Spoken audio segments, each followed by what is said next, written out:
वाले दादा साहेब फाल्के की बात आज हम इस वीडियो में आपके साथ करने वाले हैं। कुछ चुनिंदा बातों को दादा साहब फाल्के से जुड़े हुए। दादा साहब फाल्के का पूरा नाम धुंधीराज गोविंद फाल्के था।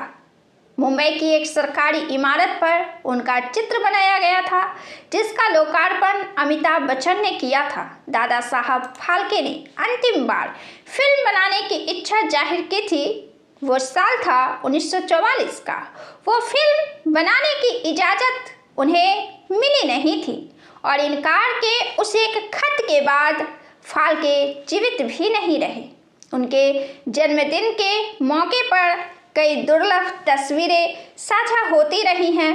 इस वीडियो में हम उनकी इस तस्वीर को भी आपके सम्मुख प्रस्तुत करने वाले हैं। उनके नाती चंद्रशेखर पुशालकर ने उनका जन्मदिन मनाया था और जन्मदिन के अवसर पर उन्होंने याद किया था पुरानी बातों को। अंतिम वर्षों में दादा साहेब अल्जाइमर से जूझ रहे थे, लेकिन उनके बेटे प्रभाकर ने उनसे कहा कि चलिए नई तकनीक से कोई नई फिल्म बनाते हैं। उस समय ब्रिटिश राज था और फिल्म निर्माण के लिए लाइसेंस लेना आवश्यक था। जनवरी 1944 का समय था जब दादा साहेब ने लाइसेंस के लिए चिट्ठी लिखी थी। 14 फरवरी 1946 को जवाब आया कि आपको फिल्म बनाने की इजाज़त नहीं मिल सकती। उस दिन उन्हें ऐसा सदमा लगा कि 2 दिन के भीतर ही वो चल बसे।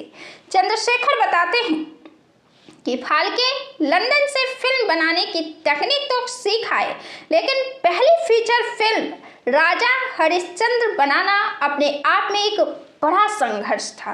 फाल्के की पत्नी सरस्वती बाई ने अपने गहने गिरवी रखकर कुछ पैसे जुटाने में उनकी मदद की थी। पुरुष अभिनेता भी मिल गए थे, लेकिन तारामती का किरदार निभाने के लिए कोई अभिनेत्री नहीं मिल रही थी। चंद्रशेखर बताते हैं कि दादा साहेब मुंबई के रेड लाइट एरिया में भी गए थे। वहां पर औरतों ने उनसे पूछा कि कितने पैसे मिलेंगे। उनका जवाब सुनकर उन्होंने कहा कि जितने आप दे रहे हो उतने तो हम एक रात में कमाते हैं।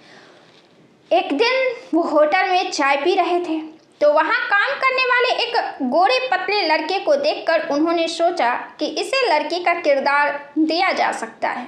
उसका नाम सालुंके था। फिर उसने तारामती का किरदार निभाया था। ऐसी बनी थी राजा हरिश्चंद्र फिल्म। दादा साहेब फाल्के ने सिनेमा की शुरुआत कर भारत में क्रांति की थी और शुरू में उन्होंने बहुत समृद्धि का दौर देखा था। कहते हैं कि उनके घर के कपड़े पेरिस से धुलकर आते थे और पैसे से लदी बैलगाड़ियाँ उनके घर आया करती थी। हालांकि नाती चंद्रशेखर पुशालकर इन बातों पर मुस्कुराकर खामोश हो जाते हैं।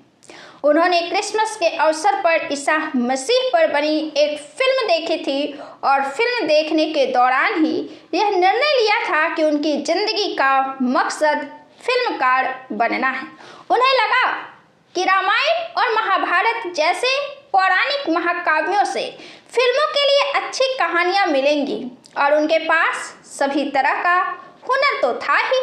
वह नए नए प्रयोग किया भी करते थे। प्रशिक्षण का लाभ उठाकर और अपनी प्रकृति के चलते प्रथम भारतीय चलचित्र बनाने का असंभव कार्य करने वाले वे पहले व्यक्ति भी बने।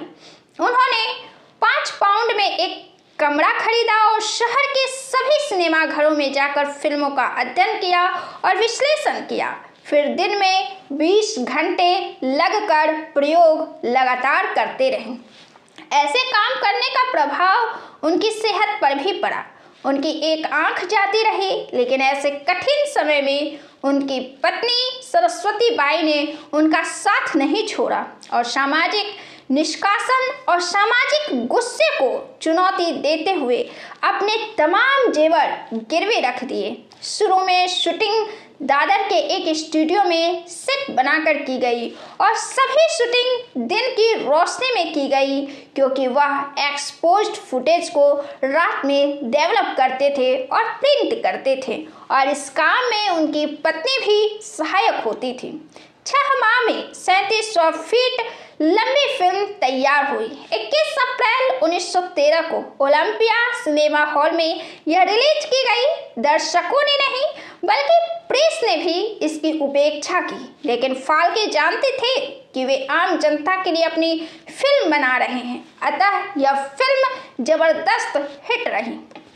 फाल्के के फिल्म निर्माण के प्रयास और पहली फिल्म राजा हरिश्चंद्र के निर्माण पर मराठी में एक फीचर फिल्म हरिश्चंद्रांशी फैक्ट्री 2001 में बनी, जिसे देश विदेश में काफी सराहा गया। पहली मुख्य फिल्म राजा हरिश्चंद्र के बाद दादा साहेब ने 2 और पौराणिक फिल्में भस्मासुर, मोहिनी और सावित्री बनाई। 1915 में अपनी 3 फिल्मों के साथ दादा साहब विदेश चले गए थे। लंदन में इन फिल्मों की काफ़ी प्रशंसा हुई थी। कोल्हापुर नरेश के आग्रह पर 1938 में दादा साहब ने अपनी पहली और अंतिम बोलती फिल्म गंगा अवतरण बनाई थी।